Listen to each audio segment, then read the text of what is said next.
Cas clinique, salmonelle non typhique. Un de vos patients, cuisinier, vous avait consulté pour une diarrhée isolée, sans fièvre, pour laquelle vous aviez prescrit une coproculture. Celle-ci isole une salmonelle non typhique, Salmonella enteritidis. Lorsque vous revoyez le patient, il vous annonce qu'il a guéri spontanément et que cette diarrhée était probablement due à des cochonneries qu'il avait mangées au boulot. Il insiste pour qu'aucun contact ne soit pris avec son travail, ou la médecine du travail, concernant cette salmonelle. Question 1. Quel est le principal problème posé par le résultat de cette coproculture, dans le contexte? Question 2. Que proposez-vous au patient lors de cette deuxième consultation, sachant qu'il ne reprend pas le travail avant 10 jours? Question 3. Quels sont les facteurs de risque de portage chronique de salmonelle? Question 4. Quelles sont les principales formes cliniques des salmonelloses non typhiques? Question 5.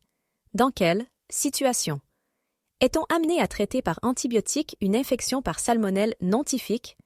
Avec quelle famille d'antibiotiques, en l'absence de contre-indication?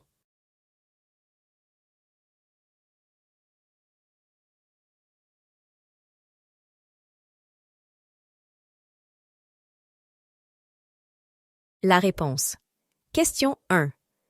Quel est le principal problème posé par le résultat de cette coproculture, dans le contexte? Les salmonelles non typhiques sont responsables de plus de la moitié des toxi-infections alimentaires collectives. Classiquement, on propose l'éviction des porteurs chroniques de salmonelle travaillant dans l'alimentation collective ou industrielle. Question 2. Que proposez-vous au patient lors de cette deuxième consultation, sachant qu'il ne reprend pas le travail avant 2 jours?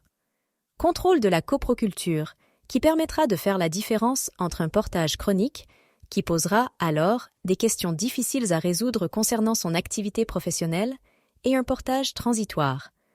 Dans l'attente de ce résultat, nécessité d'une hygiène alimentaire renforcée, avec lavage des mains avant tout contact alimentaire. Question 3. Quels sont les facteurs de risque de salmonellose invasive? Un déficit immunitaire, thérapeutique, chimiothérapie, corticothérapie. Infection, EIH. Une pathologie digestive chronique, néoplasie, colopathie inflammatoire. La bilharziose. Une hémoglobinopathie. Question 4. En termes de réservoir, quelle est la principale différence entre les salmonelloses typhiques et les salmonelloses non typhiques? Le réservoir des salmonelloses typhiques est strictement humain, alors que le réservoir des salmonelloses non typhiques est animal, sans spécificité d'hôte. Question 5. Dans quelle situation est-on amené à traiter par antibiotiques une infection par salmonelle non typhique?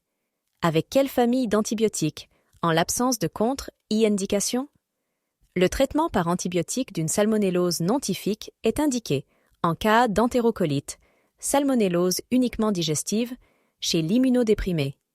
En cas de salmonellose bactériémique et ou avec atteinte viscérale, pneumopathie, spondylodicite, arthrite, abcès splénique ou hépatique, endocardite, surinfection d'anévrisme ou de prothèse endovasculaire, méningite du nourrisson. La famille d'antibiotiques utilisée en première intention, en l'absence de contre-indication, grossesse, enfant, est la famille des fluoroquinolones.